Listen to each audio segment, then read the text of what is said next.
A really solid effort by your team out there today in this victory. That's a good word. Solid. Didn't get off to a great start really in any phase. Our guys didn't blink though. Came out and played a much more complete second half. Had a chance to score in all three phases almost. Would like to have caught a couple of those catched. That's a Coos Bay word. Caught a couple of those interceptions, but that's a good football team. That's a good football team, and they've had a lot of games kind of like this that were just back and forth, and we were able to overcome some things that I think we contributed to our own demise there in the first half. Got the ball to start the game offensively, had to punt it away, and your defense set the tone with Terrence Mitchell's interception, great field position, and offense cashed it in, but defense really set the tone out there.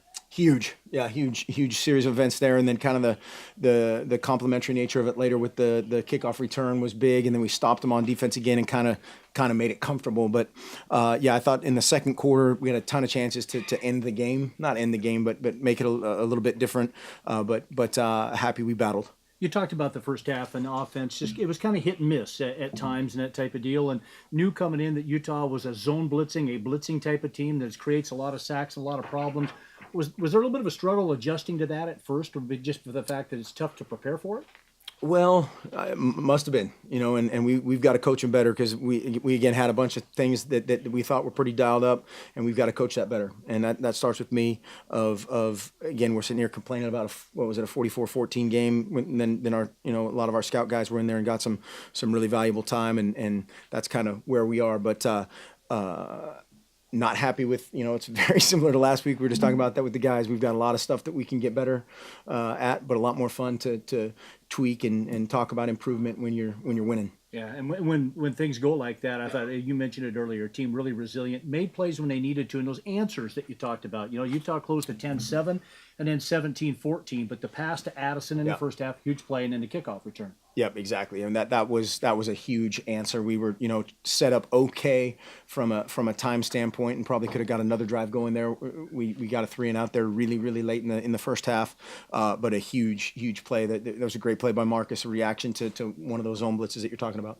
8 plays, 93 yards to go up 30-14. That touchdown pass to Johnny Munt to create that breathing room of more than just 2 scores was a key too. Again, if you look at a drive, lots of great drives during the game, that would be one I think you could really dial in on. Definitely, and I thought their quarterback played really well in under those circumstances, and to put a little pressure on them and try to make them a little bit more one dimensional, or play on a little bit more of a downhill kind of mindset was big. Defense consistent throughout. They played a great game. Drez Anderson really never got off against you, either in kickoff returns, which I thought kickoff coverage was great today, but also just controlling the line of scrimmage, making them one dimension, trying to force Schultz to beat you, and then the control of Drez Anderson. The defense was great from beginning to end. No question, and that was something that we challenged those guys with, of obviously from last week, trying to get off the field. And I don't know exactly what they were, third down wise, but we made them at least earn it a lot differently. I know we were not good on third down from an offensive standpoint, but yeah, great effort by the defense. And I'm really happy they responded. And no turnovers, no short field that you gave them. which is big. Yeah, our guy, and again, going in last week, we basically turned it over 3 times in the red zone, and 0 turnovers is the right number. 9-1, 6-1 in league. You go home tonight and have a chance to sit back and watch Stanford, USC. Things out of your control. All you control is Arizona next week. A very good Arizona team who got upset today by Washington State, but tough place to play, regardless of what happened today with them. No question, and their team, that had been playing a lot better as of late. Their quarterback really got going the last couple weeks from what we've seen kind of from afar. But yeah, we'll enjoy this one tonight and then start getting ready for them tomorrow. Okay, Coach. Thanks for your time. Have a great week this next week, and congratulations on the victory today. Thanks, Jorgie. All right, Jerry, back up to you. Questions in here for Coach. Fair to say that the game plan was at least in hopes of keeping Marcus from having to run too much? It is fair to say that. Yes. I think anytime you have a quote unquote limitation of any kind, you're going to game plan for it. If you're not a great cover corner, you're going to get some help for the corner. But I thought he played really well, threw the ball away a couple times, which is something that I was trying to hammer to him, from improvement standpoint. He's always a guy that's going to go down with the ship almost and trying to make a play. And I think the couple of decisions he made to throw it away, and he was fighting himself on the one that kind of slipped out of his hand. But again, we'll take that guy every day, every minute. We'll go to battle with him anytime. Question. All right. Right here in the middle. Hold on, wait for the microphone, please. Marcus Mariota's up now to over 350 pass attempts without an interception. How much can be said just about there not being even a tip drill where a receiver just sort of lost the ball, and the things that the whole team is doing as a unit to keep that streak going? It's unbelievable. I mean, I almost want him to throw it one just to start a game, just lob it up to the free safety, because it's one of those. It's just bizarre. I mean, it's inexplicable that there were a couple tip balls last week and a couple tip balls this week that for whatever reason have found the turf, and it's phenomenal. And again, that's an 11-man deal. The stuff that we did in the passing game, better this week was because we were running a little bit better routes, a little bit sharper cuts. We were catching the ball for the most part, and he threw it away a couple times when he should have. And so yeah, I don't know. I've never seen anything like that before. So, Aaron? Coach, back here. To your right, rear. It appeared that Utah did a lot of emphasis on keeping Marcus from running. They had an end or a linebacker out there on the zone read, the inside read or inside zone read. So is that the reason why he didn't run, or could he have run if the guy would have crashed down?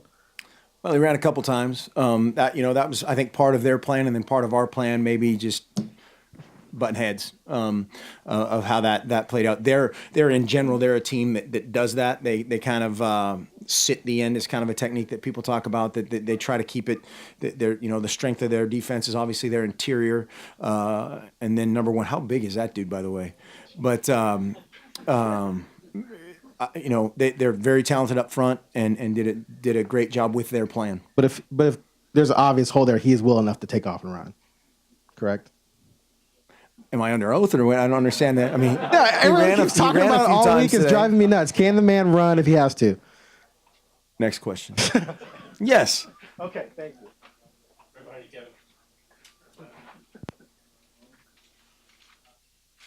Rushing attack started off a little bit slow, then you guys got going later in the second half. What changed throughout the ball game in the second half to get the rushing attack going, and how impressive was Byron Marshall today? Yeah, Byron had some big, kind of runs after contact yards. Yeah, we were not very good from an execution standpoint. Part of that, again, you've got to tip your cap to their front. They're really good. They moved just how kind of their menu of zone blitzes and pressures that we thought were coming came, and we've got to coach our X block and their O a little bit better. Mark, were you prepared for Scholes, or did you kind of not know what to expect with him with replacing at the end there? Well, there's there's a little bit of film on him. He played quite a bit against, who was it, SC? I think he played a lot in that game, and we had seen the tape on him. Obviously, we didn't know that was going to happen until I don't think anybody else did, which was late last night. But I thought he did. He played really well under the circumstances, and we had to try to force him to win the game, and our guys executed a little bit better. In the back, Warren. Mark, Utah beat Stanford. Ducks have a tough time with Stanford. Is that called the transitive property? For A, right? Is it A equals B and B equals C, then A equals C? Yeah, okay. So now we're undefeated again. Exactly. I'm done. Like your style. What's the drastic difference between those two teams? Human beings. There's every week everybody wants to come out, and our guys have put themselves in the position of, if we don't win 92-0, and every guy on our team has whatever he's supposed, DeAnthony should have 150 yards, and Marcus should throw for 400 yards, and this guy should have 200 yards rushing, and that guy should have 200. If that doesn't happen, oh my gosh, the world's going to come to an end. These are all humans, and I'm a human, and I'll make a million mistakes, and we have guys that make mistakes. It's somewhere in between, I don't know what, the greatest thing in the history of the world, and us having to, blow up the program because we lost one game. you know, and the reality of those two poles is somewhere. That was a dumb answer. Way in the back, hiding behind the camera. Can you talk about the team's resiliency and its ability to answer after Utah scored? Yeah, I thought our guys. You know, again, I love this team. These guys are tough dudes, physically and mentally. And the big score, you know, not only before halftime, but then in the second half to the kickoff return was huge. There was a little momentum. You know, can't say about anything, but I thought we had them stopped on that first drive of the second half. And our guys kept battling. They didn't blink, and our leaders led and kept playing. How much of the rushing attack being slow, I guess, in the beginning is maybe tied to the limitations or circumstances that exist right now? 67%.